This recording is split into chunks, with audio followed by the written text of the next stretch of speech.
बिस्मिल्लाहिर्रहमानिर्रहीम। अस्सलामु अलैकुम वरहमतुल्लाहि वबरकातुहू। बच्चों, आज का जो चैप्टर है वो चैप्टर नंबर 2 है। ठीक है, ये बहुत इंपॉर्टेंट चैप्टर है। अल्हम्दुलिल्लाह हमारा फर्स्ट चैप्टर अच्छे तरीके से कंप्लीट हो गया और मुझे उम्मीद है आपको डाउट्स कम होंगे। अगर डाउट है तो मुझसे आप पूछ सकते हैं कभी भी कमेंट्स में आके। तो देखिए, ये है टॉपिक है theory of the quadratic equations. आप इससे वाकिफ हैं, ये है क्वाड्रेटिक फार्मूला। ठीक है, लेकिन जो रूट के अंदर वाला पार्ट है बी स्क्वायर माइनस 4ac, इसका एक खास नाम है, उसे कहते हैं डिस्क्रिमिनेंट। कुछ टीचर्स इसको डिस्क पढ़ते हैं, शॉर्टकट पढ़ते हैं डिस्क, DISC, कि डिस्क फाइंड कर लें। जब मैं कहता हूँ डिस्क्रिमिनेंट फाइंड करें, तो मैं आप ये भी कह सकता हूँ डिस्क फाइंड करेगा। तो डिस्क कैसे निकालेंगे, डिस्क्रिमिनेंट कैसे निकालेंगे? ये डिस्क्रिमिनेंट का वर्ड हम डिस्क्राइब से हम महफूज कर सकते हैं कि ये डिस्क्राइब करता है कि इस इक्वेशन के जो आंसर्स हैं यानी रूट्स हैं वो उसके क्या नेचर है उनकी। ठीक है, तो B square minus 4ac root को छोड़कर अंदर वाला पार्ट है।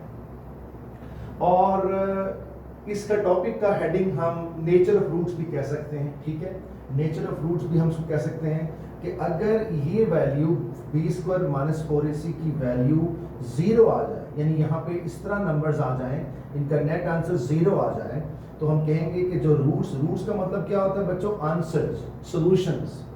तो जिस तरह ये एक क्वेश्चन है X square minus 4x plus 4 equal to 0, ये 4 1 4 माइनस 2 में इसको फैक्टराइज किया है तो माइनस 2x ये आ गया, यहाँ से x कॉमन निकला, 2 कॉमन निकला। ये देखें, ये एक पहला रूट है, ये एक दूसरा रूट है। तो और देखें दोनों के दोनों रूट बिल्कुल मैच कर रहे हैं, इक्वल हैं, तो हम कहेंगे रूट्स आर इक्वल। और इक्वल तो असल में किसी भी इक्वेशन के रूट्स की जो का दारोमदार होता है, डिपेंडेंसी होती है, वो इस पे होती है। तो इसे कहते हैं डिस्क्रिमिनेंट, डिस्क्राइब करना। तो रूट्स के नेचर को डिस्क्राइब करने के लिए हम यहाँ पे ध्यान रखेंगे। तो अगर ये value B square minus 4ac 0 के बराबर आ जाएगी तो हम कहेंगे हमें ज़रूरत नहीं है सॉल्व करने की, हमें आंसर्स ढूंढने की ज़रूरत नहीं। जैसा मैंने यहाँ पे रूट्स ढूंढे हैं, ये रूट्स ढूंढे हैं मैंने, हालांकि मुझे ज़रूरत नहीं है ढूंढने की। और एग्जामिनर क्या कहेगा कि मुझे ये काम मत करके दिखाओ, ये वाला काम मत करके दिखाओ, मुझे बस इतना बताओ कि इसके जो रूट्स आ रहे हैं, आंसर्स आ रहे हैं, उनकी नेचर क्या है। तो मैं क्या करूँगा, ये जो है यहाँ नंबर वो a होगा, x के साथ वो b होगा और ये c होगा। तो मैंने अप्लाई किया बी स्क्वायर माइनस 4ac यानी डिस्क्रिमिनेंट, b है माइनस 4 तो माइनस 4 का स्क्वायर माइनस 4, a है 1 तो 1 और c है 4, तो इसका 16 और माइनस 16 0 आ गया। तो जब 0 आ जाएगा तो मैंने बताया है जब आंसर बी स्क्वायर माइनस 4 से 0 आ जाएगा हम कहेंगे रूट्स क्या है इसके? इक्वल है। अब आप रैशनल का वर्ड बताता हूं आपको, तो इक्वल का मतलब ये हुआ, और आप देख भी लें कि एक आंसर क्या निकल रहा है 2, दूसरा क्या निकल रहा है 2, और क्या वो दोनों बराबर नहीं है? जी बिल्कुल बराबर है। तो इसका मतलब हो गया अगर दो आंसर्स बराबर आ जाए तो हम कहेंगे इसके रूट्स इक्वल हैं। ठीक है, तो ये देखिए इसके रूट्स इक्वल तब होंगे जब डिस्क्रिमिनेंट का आंसर 0 के बराबर हो जाएगा। तो ये मैंने एक एग्जांपल दी, मैंने पहले आपको इसके आंसर निकाल के दिखाए और वो आप देखें आंसर आपके इक्वल आ रहे हैं। और फिर मैंने आपको ये एग्जामिनर नहीं पूछेगा आपसे, ये काम करवाने के लिए पूछेगा आपसे, वो ये पूछेगा। तो मैंने फिर डिस्क्रिमिनेंट निकाला, उसका 0 निकला, हमने बोला कि रूट्स इसके रैशनल इक्वल है इस कानून के मुताबिक कि अगर बी स्क्वायर माइनस 4ac का आंसर 0 आ जाएगा तो हम क्या कहेंगे कि roots are rational and equal, और यही हुआ। अब हम बजाय में इस पे जाने के पहले मैं यहाँ आता हूँ कि जितने नंबर हम सामना करते हैं वो हमारे पास कुल 2 तरह के नंबर होते हैं एक्चुअल। एक होता है रियल नंबर, एक होता है not real number. Not real का दूसरा नाम इमेजिनरी भी हो सकता है और नॉट रियल को हम कॉम्प्लेक्स भी कहते हैं। तो 3 नाम याद रखिएगा, नॉट रियल, इमेजिनरी और कॉम्प्लेक्स, ये तीनों एक ही चीज़ के नाम हैं। ठीक है, हम ज़्यादा तौर पे इमेजिनरी या कॉम्प्लेक्स यूज़ करेंगे, लेकिन इसको नॉट रियल भी कहा जा सकता है। लेकिन मैं इसलिए आपको सिखाया ताकि रियल के मुकाबले में नॉट रियल, ये 2 डिफरेंट नेम है। और ये कैसे आता है? जब रूट के अंदर नेगेटिव आ जाए और आप इसको टाइप करें तो आपको ये एरर का देता है, मैथ एरर का देता है कैलकुलेटर के अंदर, यानी ये मैं कासिर हूँ, मैं कुछ आंसर नहीं दे सकता। इसका मतलब है ये आंसर नॉट रियल है, या ये आंसर इमेजिनरी है, या ये आंसर कॉम्प्लेक्स है। तो इसके मुकाबले में दूसरा नंबर कौन सा है? मिसल 5 अकेला आ जाए तो वो तो हमारा रियल नंबर होगा। अगर ये रूट के अंदर आ जाए तब भी ये रियल है क्योंकि आंसर में कुछ देगा, ठीक है। और अगर ये -4 आ जाए तो ये हमें आंसर देगा एरर के तौर पे, ठीक है, एरर दे देगा, मैथ एरर है। लेकिन अगर +4 है तो इसका आंसर में 2 देगा, और 2 आपको पता रियल है। तो हमारे पास दो तरह के नंबर्स हैं, एक रियल और एक नॉट रियल। और नॉट रियल का मतलब इमेजिनरी या कॉम्प्लेक्स।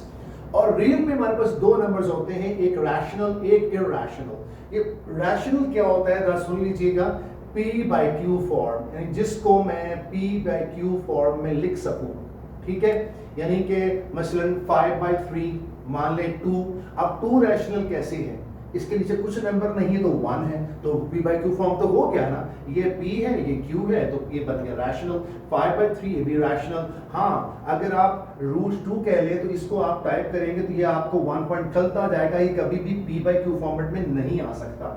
लिहाजा वो तमाम नंबर जो रूट फॉर्मेट में होते हैं और उनका एक होल नंबर आंसर नहीं निकलता, उनको हम इरैशनल नंबर कहते हैं। तो इन दोनों को मिला लें तो क्या बन जाते हैं, रियल। इसलिए बुक्स के अंदर देखा जाए तो रैशनल के साथ उसने रियल भी लिखा हुआ है और इरैशनल के साथ उसने रियल भी लिखा हुआ है। और आपको पता ही है कि रैशनल हो या इरैशनल, दोनों के दोनों होते तो रियल नंबर ही हैं, ठीक है। तो इतना पॉइंट आपका कवर हो गया। इसका मतलब रैशनल हो इरैशनल दोनों को हम इकट्ठा रियल कह सकते हैं, ठीक है। तो ये आपको आइडिया हो गया, और यहाँ से मैंने आपको आइडिया दिया कि कैसे रूल कर रहा है। अब आ जाए 2-3 कंडीशंस और हैं इसके बाद, कि अगर b² - 4 इसका आंसर 0 आ जाए तो हम कहेंगे roots are rational and equal. लेकिन अगर ये लेस आ जाए, यानी कि रूट के अंदर का आंसर लेस का मतलब है नेगेटिव आंसर आ जाए, क्या आ जाएगी, नेगेटिव आ जाए।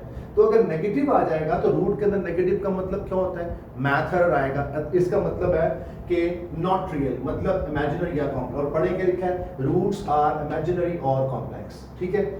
लेकिन अगर ये ना 0 के बराबर हो ना ये नेगेटिव हो, अगर ये पॉजिटिव आ जाए, फिर दो ऑप्शंस हैं, ये पॉजिटिव है और उसका आंसर एक परफेक्ट स्क्वायर नंबर। सो इसको मैंने जब टाइप किया, यहाँ मैंने जब टाइप किया जो आंसर यहाँ आया, मान लें यहाँ पे आ गया 9 क्या है, 3 का स्क्वायर, मान लें 25 उसके 5 का स्क्वायर, यानी वो परफेक्ट स्क्वायर आ जाए। मिसल 25 5 का स्क्वायर है, 16 4 का स्क्वायर है, 49 7 का स्क्वायर है। अगर स्क्वायर नंबर आ जाए तो हम कहेंगे रूट्स आर रैशनल, ठीक है। एंड अनइक्वल तो होंगे, साफ सी बात है, ये दो बराबर हैं, तो ये तब आए कि जब इसका आंसर 0 के बराबर है। तो अगर ये बराबर नहीं है तो यहाँ पे 0 नहीं है, तो उसका मतलब वो आपके रूट्स बराबर नहीं हो सकते। मतलब एक आंसर 5 एक 7 है, एक 8 एक 9 है, तो हम कहेंगे कि वो रैशनल। अगर वो परफेक्ट स्क्वायर नहीं है लेकिन है वो पॉजिटिव, मसलन 7 रूट्स किसका स्क्वायर नंबर तो नहीं होता, मसलन 3 वो तो नहीं होता स्क्वायर नंबर किसी का, तो उनको कहेंगे roots are irrational and unequal. तो उम्मीद करता हूँ कि 4 ऑप्शंस आपको कवर हो गई हैं। तो अब मैं तेज़ी के साथ आपको 2-3 क्वेश्चंस करवा के दिखाता हूँ और आपको अंदाज़ा इंशाल्लाह हो जाएगा।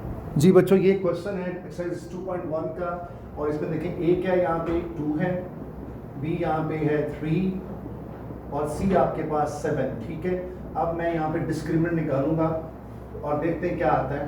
तो डिस्क्रिमिनेंट मेरे पास आ रहा है b² - 4ac, b आपके पास 3 है और a आपके पास 2 है, c आपके पास 7 है, यहाँ से 9 और 4 8 56, तो ये आपका 47 निकलाया नेगेटिव में। क्योंकि ये नेगेटिव में निकला, लेस देन 0 है, हम लिखेंगे ये इसका कंडीशन है कि अगर लेस देन निकले तो क्या कहेंगे, देन रूट्स आर इमेजिनरी या कॉम्प्लेक्स कह सकते हैं आप, कोई भी आप एक नाम यूज कर सकते हैं। तो रूट्स आर कॉम्प्लेक्स, ठीक है जी। अब ये पार्ट है, a आपके पास 3 है, b 7 है और c -13 है। तो मैं अप्लाई करता हूँ b² - 4a 3 है और c -13 है। तो जब मैंने इसको सॉल्व किया, 7² - 4 -13, तो आंसर 205 निकला। ये पॉजिटिव तो है लेकिन नॉट परफेक्ट स्क्वायर, तो ये परफेक्ट स्क्वायर नहीं है, ठीक है। तो हम बोलेंगे कि ये परफेक्ट स्क्वायर नहीं है, तो ये roots are real, roots are rational and irrational and unequal तो यहाँ से आपको अंदाज़ा हो गया। तो जी बच्चों, आपका होमवर्क है, आपका होमवर्क क्वेश्चन नंबर 1 और 2 कंप्लीट करना है आपने। उम्मीद करता हूँ समय लग गई। इंशाल्लाह मिलते हैं नेक्स्ट क्लास में। अल्लाह हाफिज़।